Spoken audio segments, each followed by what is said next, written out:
Hello guys, once again it's Matt, and today we have another video. Thank you all the members, all the Patreons. Make sure to subscribe and let's get into it, guys. So today I wanted to talk about the last data mine that Ajude did for the upcoming patch, you know, the last one for the dev server, I mean, of course.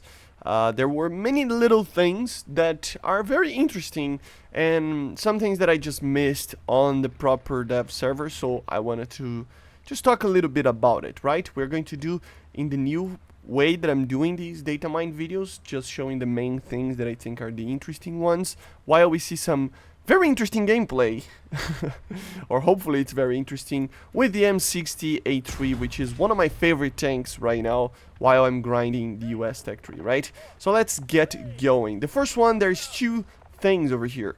The H1, of course, got its own user scan, and of course, the targeting pods of the Buccaneer and the Kurnas 2000 were basically buffed a little bit. I mean, it depends on where you see it, but the limitations were changed to the FOV of where you put the FOV of the targeting pod vertically. So yeah, on the positive side, it was a lot less. It is a lot less, but it's fine because you're not looking upwards with those pipes.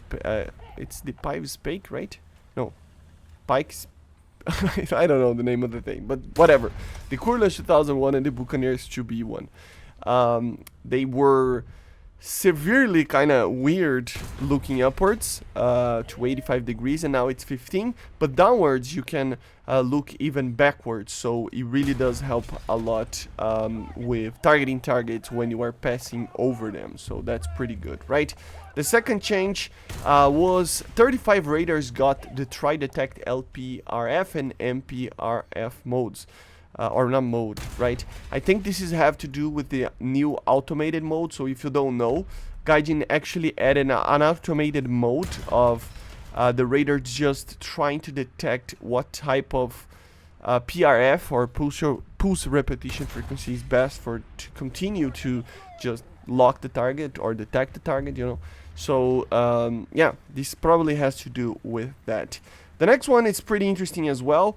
Thermal was added, of course, to the 120S, the M60, but now it is not the second gen kind of situation. It's like a first gen right now, so 500 by 300 pixels, so it will be a little bit worse on that regard, but it is still a thermal on a very low BR, to be honest, so it is pretty alright. Not that low, but still. And I'm actually excited to get this vehicle because I'm actually getting those lines right now.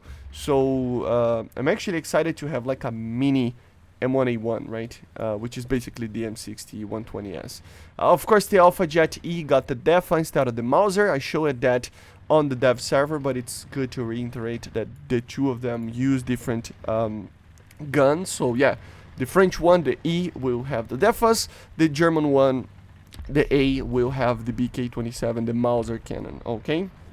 For the next one, we have the increased in countermeasures to 80 on the J8F. So it really does help a little bit more, especially if this thing actually gets Fox 3s in the future. It will kind of need those things. So yeah, it is already a third generation aircraft that it's not the most powerful thing ever fighting top tiers if it fights. I mean, the BR is very low, but still. And yeah, that will help a little bit. The next one, we have the N001, which is the radar for the Su-27, having basically vertical lock, you know, improvement on the radar and on the IRST. It's just kind of a buff vertically. Doesn't change much, but the radar will be able to maintain more angles vertically, which is fine, especially for the IRST, which is always a little bit more limited on the gimbal limits than the radar, of course. The ZBD-04 had some interesting changes to the armor, to the mass. You know, it was a little bit buff on the mass.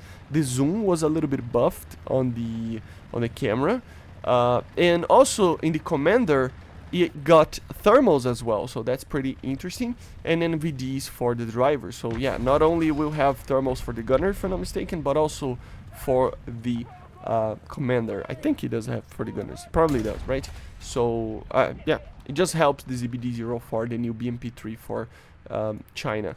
Then we have the changes to the missiles. They changed a little bit of the angle half sensitivity. I don't know what exactly that is, but I wanted to show to you guys. I mean, by the way, if you know what that is, let me know in the comments. But I find it very interesting that both the KH-38MT and also the Martel missile, the AJ-168, got their range increased for lock. So now the Martel can actually lock at 34 kilometers, sorry, and the KH at 40 kilometers. So a very hefty increase, you know.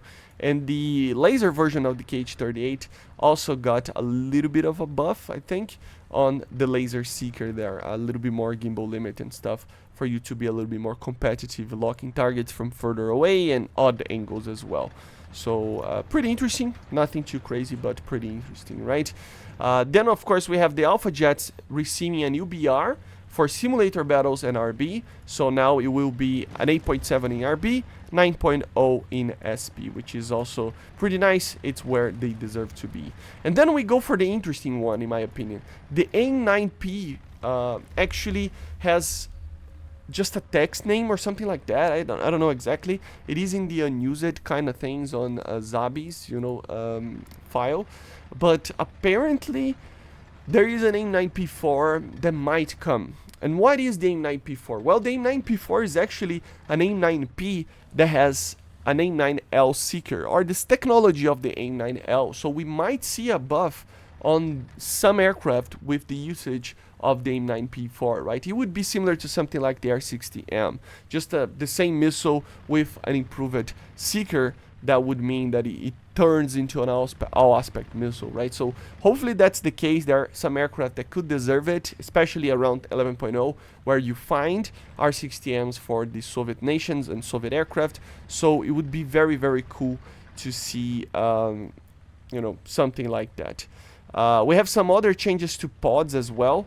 The gimbal limits, you know, so for example, you can see right here that it was basically nerfed in some areas, the SMT, and buffed in some areas, and the vertical limits of the pod, the cameras, you know.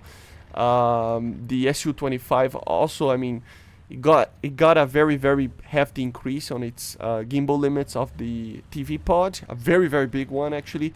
And the Su-25T and Su-39 got slight nerf as well, vertically, you know, downwards, because upwards it doesn't mean much, but downwards it's kind of a nerf, so that you cannot overpass the target with the lock on the TV pod, so it will be a little bit harder. The S30L got a buff on the break lock max time, so it's now 22 seconds, so you can break the lock for 22 seconds and the missile will not self-explode, making it a lot more reliable to get kills, which helps a lot.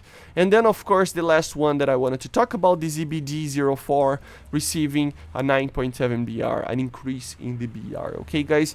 And these are the changes, not a lot of things, not big changes. I think the AIM-9P-4 would be a big change for some aircraft, but nothing too major. But there are interesting things for the last data mines for the dev server. Hopefully the patch comes along very soon. I see you guys on the next one. Make sure to subscribe and